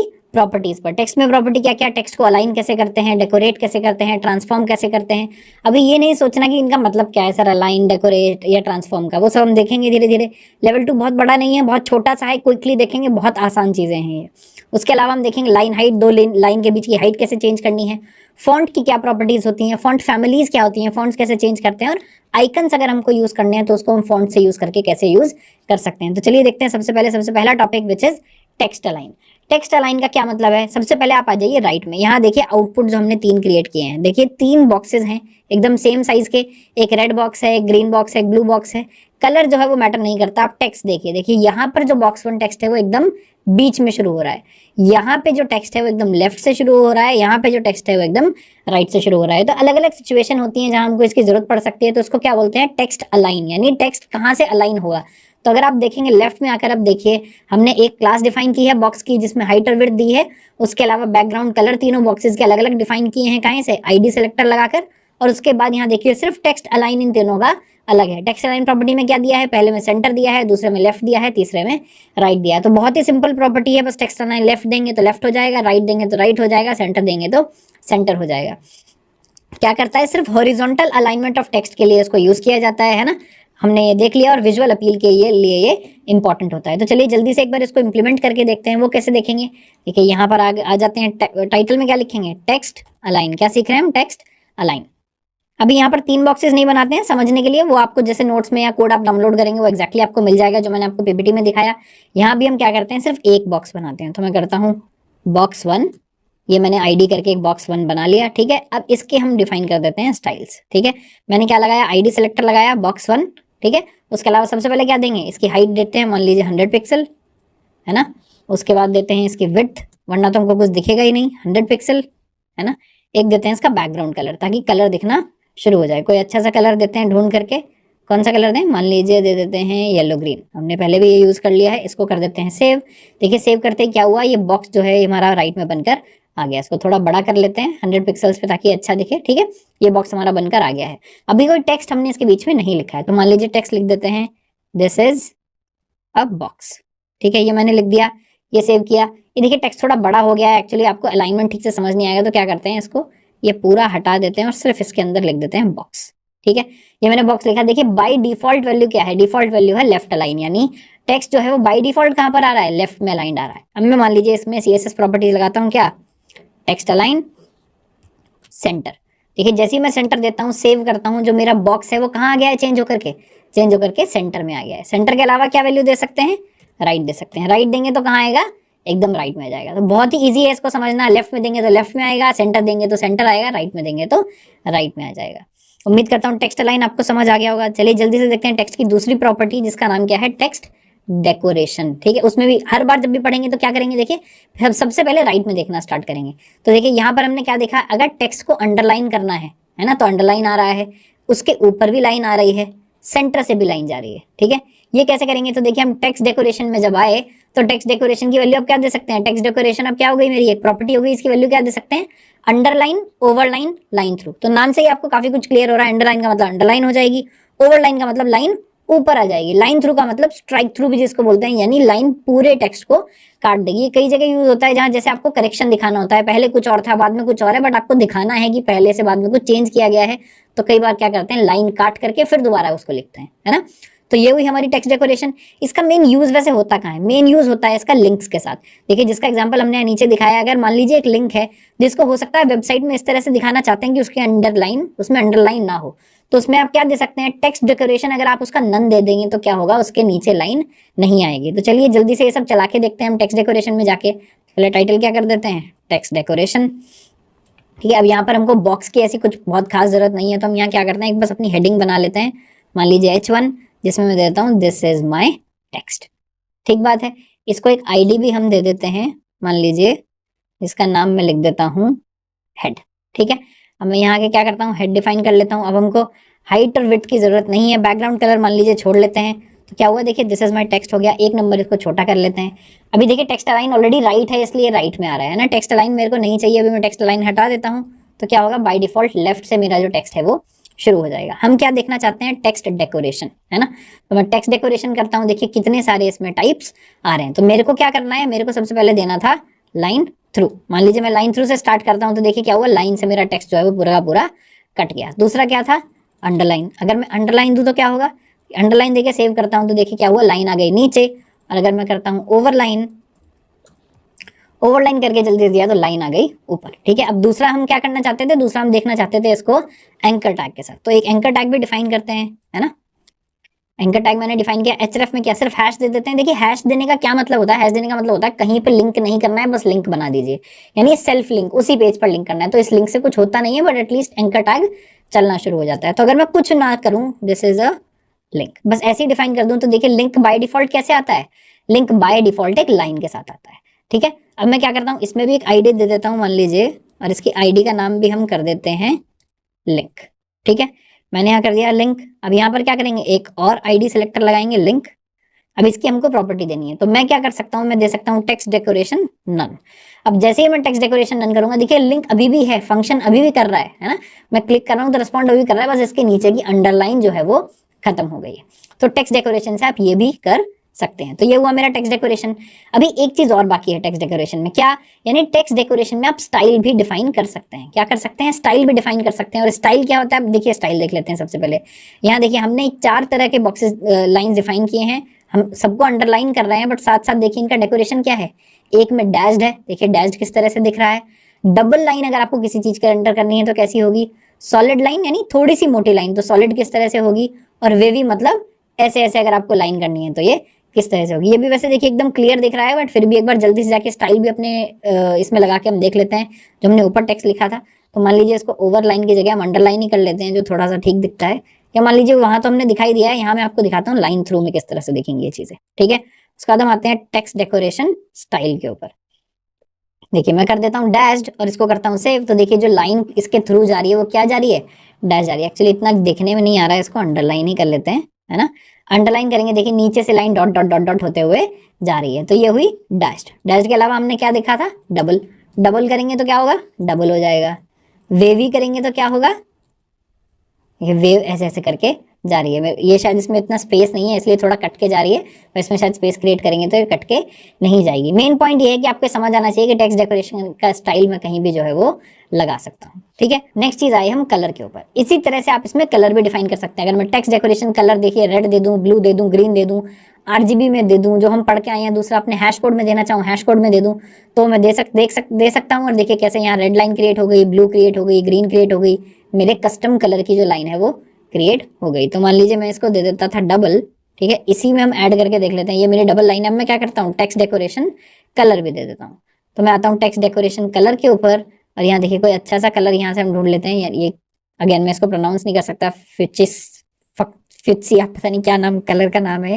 मैंने देखिए जैसे इसको सेव किया क्या हुआ, देखिए टेक्स्ट जहां था वहां कट गया, बट पूरे के अंदर जो डबल लाइन है उसमें कलर मेरा आ चुका है। तो ये हुई मेरी कलर प्रॉपर्टी, ठीक बात है। अगेन ये सारा का सारा कोड आपको नोट्स में मिलता रहेगा, अगर आपको उसको ट्राई करना है, देखना है, तो जो नोट्स के साथ जो गिटहब का लिंक है वहां आप जाएंगे तो सारा का सारा कोड वहां पर होगा। अब अगली प्रॉपर्टी पे दोस्तों आते हैं हम, जिसका नाम क्या है, टेक्स्ट ट्रांसफॉर्म प्रॉपर्टी। ट्रांसफॉर्म का क्या मतलब है, देखिए मेरा कोई भी टेक्स्ट हो, मैं क्या कर सकता हूँ, उसको अपर केस कर सकता हूँ, है ना।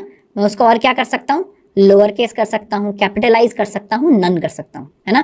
तो देखिए यहाँ पर क्या हुआ, जब मैं इधर आया, जब मैंने कैपिटलाइज अपर केस किया तो क्या हुआ, सारे के सारे लेटर्स मेरे कैपिटल हो गए। इट डजंट मैटर मैंने लिखा कैसे था, देखिए लिखा मैंने कैपिटल नहीं था, है ना, पर क्या हुआ, सारे के सारे मेरे जो टेक्स्ट हैं वो क्या हो गए, कैपिटलाइज हो गए। यहाँ मैंने देखिए एस को कैपिटल लिखा था, बट फिर भी जब मैंने कहा लोअर केस तो सबके सब क्या हो गए, लोअर केस हो गए। थर्ड बॉक्स में मैंने क्या बोला, कैपिटलाइज बोला, तो देखिए बी जो है, हर शब्द का, हर वर्ड का पहला अक्षर जो है वो कैपिटल हो जा रहा है जब मैं कैपिटलाइज बोल रहा हूँ। नन बोल रहा हूँ तो कोई चेंज नहीं हो रहा है, जैसा था वैसा का वैसा ही रहेगा। यानी डिफॉल्ट क्या होता है, टेक्स्ट ट्रांसफॉर्म नन होता है। इसको भी चलिए जल्दी से चलाकर देख लेते हैं। अब मैं क्या करता हूँ, मैंने जितना ही लिखा है इसको हम कर देते हैं गायब, टेक्स्ट डेकोरेशन को हम क्या कर देते हैं, ट्रांसफॉर्म, ठीक बात है।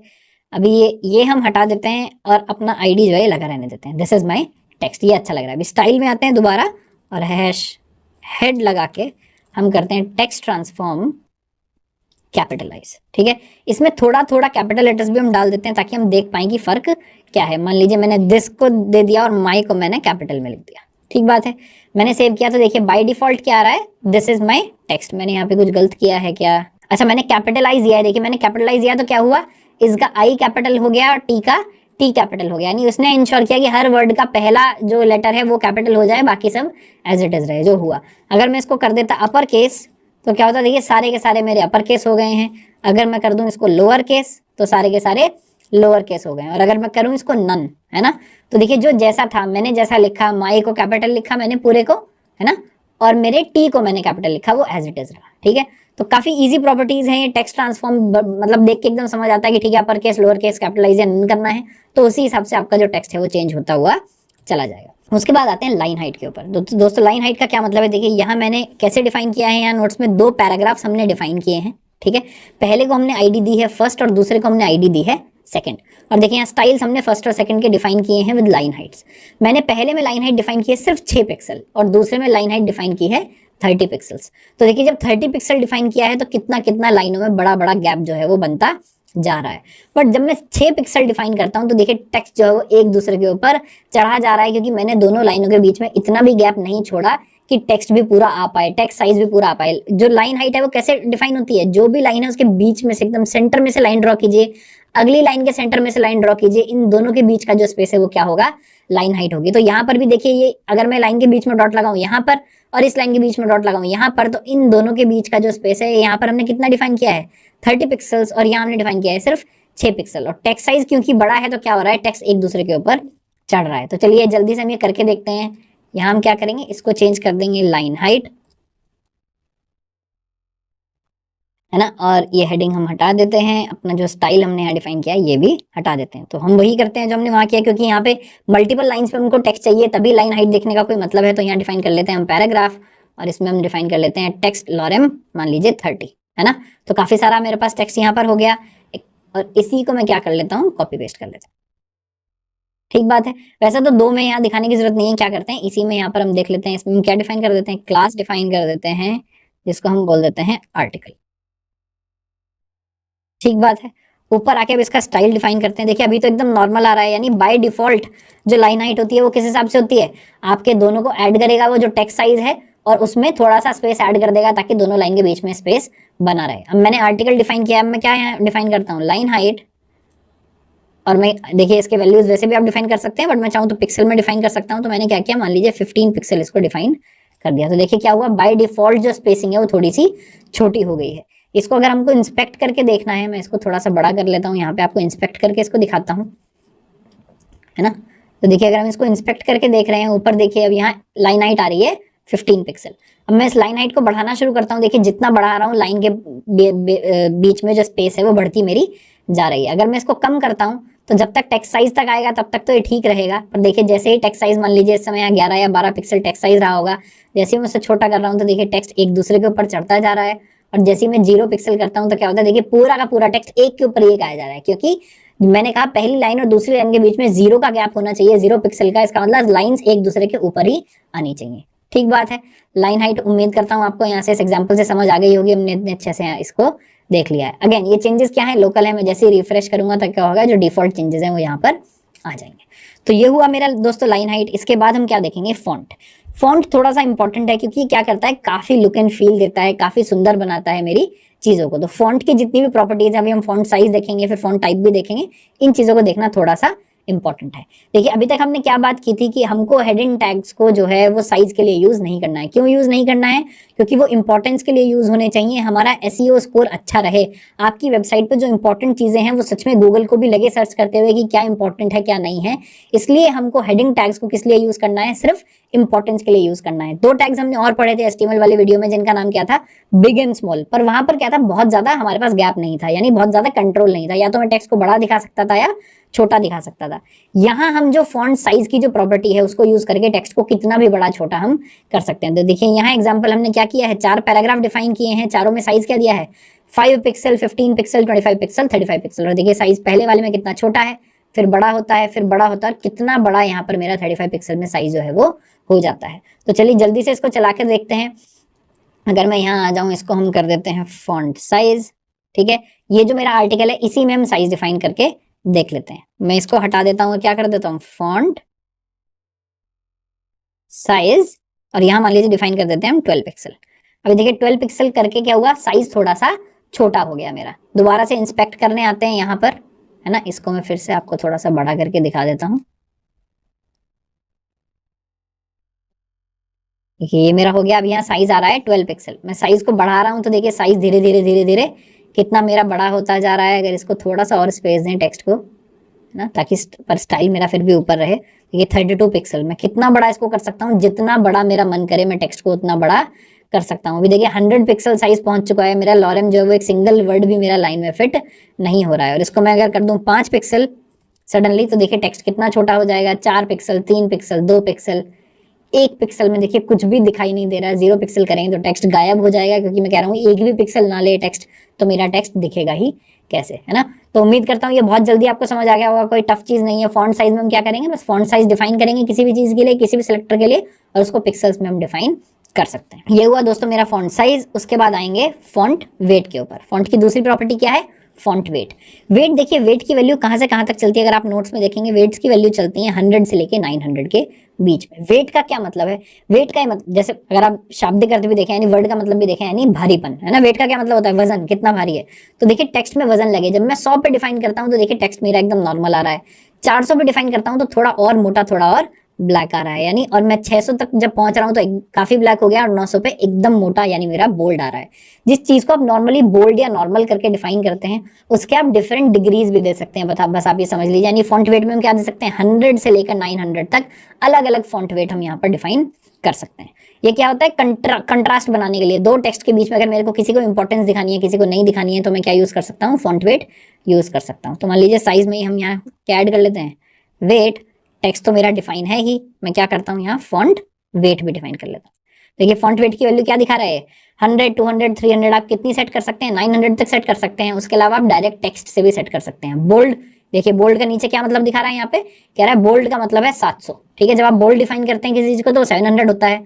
बोल्डर डिफाइन करते हैं तो वेट के हिसाब से होगा। लाइटर डिफाइन करते हैं तो, देखिए नॉर्मल डिफाइन करते हैं तो वो 400 होता है। यानी टेक्स्ट जो हम बाय डिफॉल्ट आता है वो 400 होता है, बोल्ड डिफाइन करते हैं तो 700 होता है। तो मैं फॉन्ट वेट सबसे पहले 900 से स्टार्ट करता हूँ, सबसे जो भारी है। देखिए कितना मोटा कितना बोल्ड यहाँ पर दिख रहा है, यहाँ पर हो गया 900। इसको अगर हम कम करना स्टार्ट करेंगे तो मैं क्या कर सकता हूँ? 900 को क्या कर देते हैं? 700। तो ये देखिए ये होगा मेरा जो एक्चुअल बोल्ड होता है। अभी देखिए फर्क कितना पड़ रहा है, अगर मैं लगाऊं या ना लगाऊं तो बोल्ड और नॉर्मल मेरा टेक्स्ट जो है वो जा रहा है। इसको क्या कर देते हैं? 400 करके देखते हैं। 400 क्या है? मेरा नॉर्मल टेक्स्ट है।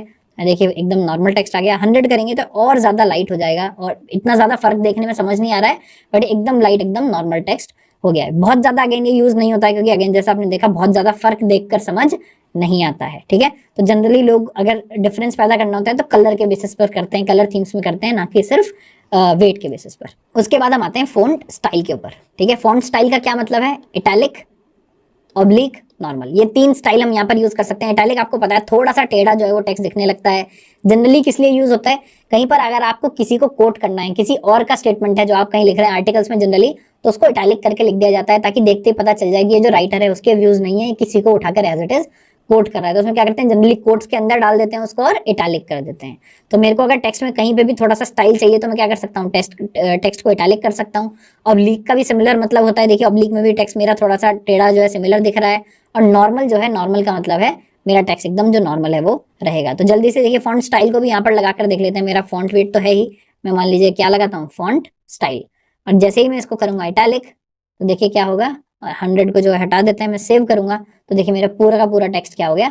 इटैलिक हो गया, यानी टेढ़ा हो गया। तो देखिए मैं फॉन्ट लगाता हूँ, हटाता हूँ, लगाता हूँ, हटाता हूँ, तो देखिए क्या हो रहा है? टेक्स्ट नॉर्मल है और इटैलिक हो रहा है। ठीक बात है। अगेन बहुत ज्यादा टाइम स्पेंड नहीं करेंगे, नोट्स आपके बनते जा रहे हैं, समझ में मुझे लग रहा है आपको आता जा रहा है। ठीक है, उसके बाद आएंगे फॉन्ट फैमिली के ऊपर। देखिए इस पे हम थोड़ा सा टाइम स्पेंड करेंगे, क्योंकि जैसा मैंने कहा था फॉन्ट के हमने बेसिक जो चीजें थी वो देख ली, डेकोरेशन देख लिया, वो सब देख लिया, बट अभी हमको साइज देख लिया, इंपॉर्टेंस देख लिया है ना। बट अभी हमको क्या देखना है कि फॉन्ट्स को एक्चुअली चेंज कैसे करें। पहले तो मतलब बात है कि फॉन्ट का मतलब क्या है, ये वर्ड कहाँ से आया। देखिए इधर अगर आप देखेंगे तो यहाँ पे आप क्या देख रहे हैं? टेक्स्ट को अलग अलग तरह से जब लिखते हैं, है ना, तो उसको डिफरेंट डिफरेंट फॉन्ट्स बोला जाता है। आपको याद होगा जब हम छोटे थे राइटिंग बहुत ही गंदी हुआ करती थी मेरी भी स्कूल में, तो टीचर क्या करती थी? सेम ही सेंटेंस आपको बार बार लिखवाती थी कि भाई ऐसा तो लिखो जो आप पढ़ पाओ या कोई और पढ़ पाएगा, आप खुद ही पढ़ पाओ, ऐसा ना हो कोई और भी पढ़ पाए आपका लिखा हुआ। और जो लोग उसमें बहुत अच्छा करते थे वो आपने देखा होगा, क्लास के जो टॉपर होते थे, कुछ बच्चे होते थे जो टेक्स्ट को बहुत ही सुंदर लिखते थे, है ना, या वो नाम को भी बना बनाकर, बहुत सारे बच्चे मेरी क्लास में ऐसे होते थे जो टेक्स्ट को इतना सुंदर लिखते थे कि अपनी कॉपी के ऊपर नाम लिखवाने के लिए बच्चे उसके पास ले जाते थे कि भाई मेरा नाम इसमें सुंदर सा लिख दे, ताकि मेरी जो कॉपी है उसमें मेरा नाम अच्छा सा लिखा जाए, है ना, जिसको कैलीग्राफी भी बोलते हैं वैसे। तो कैलीग्राफी जब पहले हुआ करती थी, आप ये मान लीजिए कंप्यूटर साइंस की दुनिया में जो कैलीग्राफी है उसको क्या बोलते हैं? फॉन्ट्स बोलते हैं। यानी यहाँ पर क्या होगा? अलग अलग तरह से जब आप टेक्स्ट को लिखेंगे तो लोग उसको फॉन्ट बना लेते हैं। यानी पी को अगर मैं ऐसे लिखूंगा, उसने सारे वर्ड्स अपने लेटर्स डिफाइन कर दिए कि भाई ए से लेके जेड तक मैं थोड़े स्टाइलिश वे में लिखूंगा, ऐसे लिखूंगा, और उसका अपना एक फॉन्ट बनाकर पब्लिश कर दिया। अब आप क्या कर सकते हैं? आप किसी का भी फॉन्ट उठाकर यूज कर सकते हैं और आपका टेक्स्ट जो है वेबसाइट पे उसी तरह से दिखने लगेगा। यानी वैल्यू तो वही रहेगी, यानी ए तो आएगा ए ही, पर एरियल में लिखेंगे तो देखिए इस तरह से आएगा। ये बुक एनटी का अगर कोई फॉन्ट है तो उसमें इस तरह से आएगा। अब उसमें फॉन्ट फैमिली का क्या मतलब है?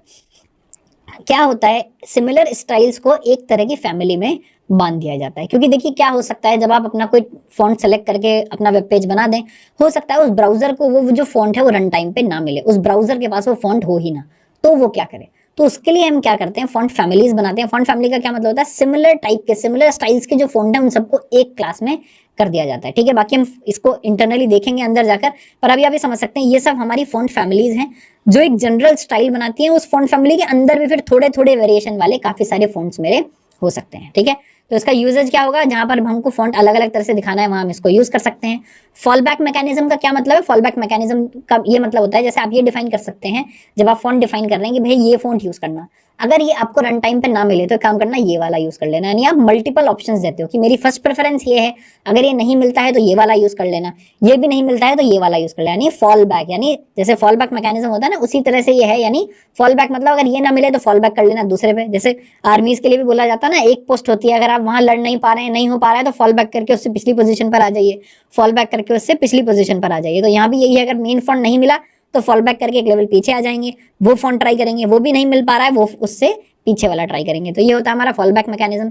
वेब सेफ फॉन्ट्स क्या होता है, देखिए सारे ब्राउजर्स मिलके ये पब्लिश कर देते हैं कि यार मान लीजिए ये 20 फॉन्ट हैं या 25 फॉन्ट हैं, ये तो हमारे पास होंगे ही होंगे, है ना, जो तकरीबन सब ब्राउजर्स पे मिल जाएंगे, सब जगह पर मिल जाएंगे, तो उनको बोला जाता है वेब सेफ फॉन्ट्स। अगर आप उन सब फॉन्ट्स को यूज करेंगे तो आप निश्चिंत होकर उनको यूज कर सकते हैं कि भाई ये सेफ हैं, ये हमेशा मिल ही जाते हैं, जब भी मैं कहीं पर भी मेरा वेब पेज जाकर खुलेगा ये फॉन्ट मेरे मिल ही जाएंगे। जेनरिक फैमिलीज का क्या मतलब है, वही जो मैंने बात की थी, यानी सिमिलर टाइप के फॉन्ट्स के लिए जेनेरिक फैमिलीज बना दी जाती हैं, और उसमें जो एक सबसे उसका जो मेन, मान लीजिए एक तरह का पहले फॉन्ट लिखा जाएगा, फिर उसके अलग अलग वेरिएशंस होंगे, तो वो जो मेन वाला होगा, बाहर वाला होगा, उसको जेनेरिक फॉन्ट फैमिली बोलेंगे, जो कि भी जनरली अवेलेबल होता है। तो पहला फॉल बैक हमेशा किसी भी फैमिली में किसको बनाया जाता है, जो मोस्ट पॉपुलर पेरेंट है मान लो उनका, जिससे अलग अलग स्टाइल बनाए उसको बना दिया जाता है। इससे ज्यादा फॉन्ट फैमिली पर बात नहीं करेंगे, उम्मीद करता हूं आपको बेसिक जो कॉन्सेप्ट है वो समझ आ गया होगा, पर बहुत ज्यादा इसमें घुसने की जरूरत नहीं है। देखिए फॉन्ट फैमिली को यूज करके देखते हैं, यहाँ हमने देखिए क्या किया है, 3 पैराग्राफ्स डिफाइन किए हैं, है ना, तीनों में सेम टेक्स्ट लिखा हुआ है, फर्स्ट सेकंड थर्ड।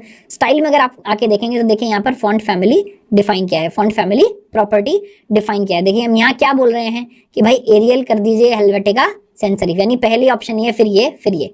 ऐसे ही देखिए सीजीयूआई में या तो पहले ये, नहीं मिले तो टाहोमा, नहीं मिले तो जेनेवा, ये अलग अलग फॉन्ट्स के नाम है, नहीं मिले तो वरांडा, नहीं मिले तो सैंस सेरिफ। ये एकदम जेनेरिक वाली फैमिली है जो सबसे लास्ट में हमने डिफाइन किया। देखिए सबकी जो लास्ट फैमिली है वो सेम है, ठीक है, इसलिए हमने डिफाइन किया ऑसवाल्ड या सैंस सेरिफ। देखिए एक चीज और आपको यहाँ पर देखनी है, हमने यहाँ एग्जाम्पल में भी दिखाया है क्या, देखिए हम यहाँ पर क्या कर सकते हैं, गूगल फॉन्ट्स को जाकर वहां से भी फॉन्ट को यूज कर सकते हैं। यानी हम क्या करेंगे, मैं भी आपको गूगल फॉन्ट्स पे जाकर दिखाता हूँ। मान लीजिए वेबसाइट पर चलते हैं गूगल फॉन्ट्स की, यहाँ आ जाते हैं, यहाँ लिखते हैं गूगल फॉन्ट्स, ठीक है।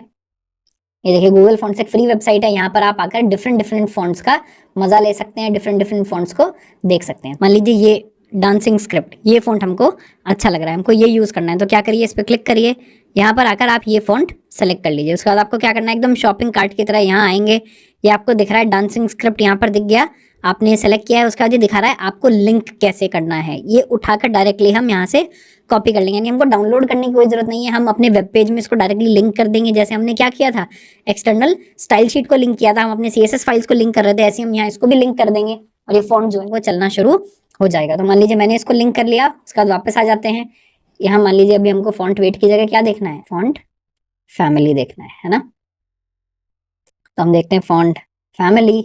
अभी ये आर्टिकल को एज इट इज बना रहने देते हैं। देखिए मेरे को पहले क्या करना है, इसको यहाँ पर लाकर पेस्ट कर देना है। जैसे ही मैंने पेस्ट किया ये लिंक जो है इस फॉन्ट तक का ऑलरेडी बन जाएगा। दूसरा काम क्या करना है, देखिए क्या बोल रहा है, आपको रूल्स कैसे स्पेसिफाई करना है, ऐसे स्पेसिफाई करना है। ये हमने कॉपी कर लिया आर्टिकल में, आप यहाँ आकर उसका डायरेक्टली ऐसे कॉपी कर सकते हैं। फॉन्ट फैमिली क्या, फॉन्ट फैमिली है मेरी डांसिंग स्क्रिप्ट फर्स्ट।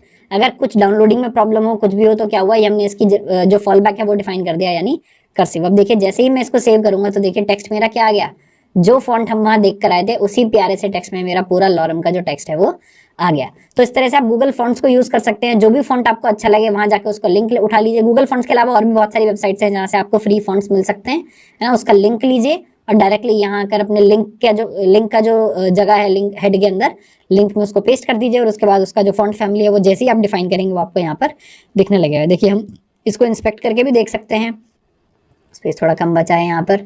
मैं फॉन्ट फैमिली में आता हूँ तो देखिए फॉन्ट फैमिली में क्या दिखा रहा है, डांसिंग स्क्रिप्ट। एक्चुअली इटैलिक अभी भी हुआ हुआ है इसलिए थोड़ा सा वैसा नहीं लग रहा जैसा हम देख कर आए थे। देखिए ऐसा हम देख कर आए थे, डांसिंग स्क्रिप्ट अभी भी लग रहा है। मैं फॉन्ट फैमिली हटाता हूँ तो एकदम नॉर्मल हो जाता है टेक्स्ट, फॉन्ट फैमिली लगाते ही क्या हो रहा है, डांसिंग स्क्रिप्ट। देखिए फॉल बैक मैकेनिज्म भी आपको दिखा देते हैं। मान लीजिए मैं यहाँ कुछ टाइपिंग में गड़बड़ कर दूं और मैंने लिख दिया डांसिंग डी स्क्रिप्ट। मैं जैसे ही इसको सेव करूंगा तो देखिए क्या हुआ, डांसिंग डी स्क्रिप्ट इसको नहीं मिलेगा तो फॉल बैक कर जाएगा कर्सिव के ऊपर। तो ये मेरा कर्सिव होगा, तो कर्सिव इस तरह से लिखा हुआ है तो क्या फॉल बैक कर गया कर्सिव के ऊपर। अगर मेरा यहाँ कर्सिव ना डिफाइन होता, मान लीजिए मैं ये हटा देता हूँ और सेव करता हूँ, तो देखिए अब ये उसके भी बाद फॉल बैक कहाँ करेगा, जो मेरा पहले से टेक्स्ट लगा हुआ था यानी उस पर फॉल बैक कर गया। मैं जैसे ही डांसिंग डी को यहाँ फिक्स करता हूँ, सेव करता हूँ, तो फिर से कहाँ चला गया, डांसिंग स्क्रिप्ट में चला गया। तो फॉन्ट फैमिली आपको समझ आ गया, कैसे चेक करना है ये समझ आ गया, कैसे यूज करना है ये समझ आ गया, और फॉल बैक मैकेनिज्म क्या है ये भी हमको समझ आ चुका है। तो दोस्तों आ जाते हैं अपने फॉन्ट्स में लास्ट टॉपिक पर, जो क्या है आइकन्स यूजिंग फॉन्ट। ठीक है, इसमें हम क्या देखेंगे, अभी तक हमने फॉन्ट की फैमिलीज देख ली, अलग अलग फॉन्ट किस टाइप के यूज करने हैं देख लिया। अब हम देखेंगे हमको आइकन्स कैसे बनाने हैं फॉन्ट यूज करके। तो देखिए आप यहाँ क्या कर सकते हैं, जैसे आप फॉन्ट डिफाइन करते हैं इसी तरह आइकन वाले फॉन्ट्स भी डिफाइंड होते हैं। आप जाके उसमें अलग अलग तरह के फॉन्ट जो आइकन्स है उनको यूज कर सकते हैं। अभी हम जाकर दिखाएंगे। मैं जनरली कौन सी वेबसाइट यूज कर सकता हूँ, fontawesome.com यूज करता हूँ। आप गूगल फॉन्ट से भी निकाल सकते हैं आइकन्स, वहां से भी निकालना बड़ा आसान है। वहां से भी यही होता है, एक आपको इंपोर्ट स्टेटमेंट या स्क्रिप्ट स्टेटमेंट मिलता है जो आपको आकर अपने हेड सेक्शन में डालना है, और उसके बाद एक पूरा कोड मिलता है कि आपको इंडिविजुअल जो मेरा आइकन है वो कैसे दिखाना है। तो देखिए होम का आइकन दिखाना है, फेसबुक का दिखाना है, टिकटॉक का दिखाना है, तो कैसे दिखाना है। यहाँ देखिए मैंने स्टाइल क्या किया, फॉन्ट साइज 40 पिक्सल कर दिया फॉर क्या, पू, यानी ये पू का आइकन है, इसको मैंने बड़ा दिखाने के लिए क्या कर दिया 40 पिक्सल कर दिया, तो ये भी यहाँ पर दिख गया।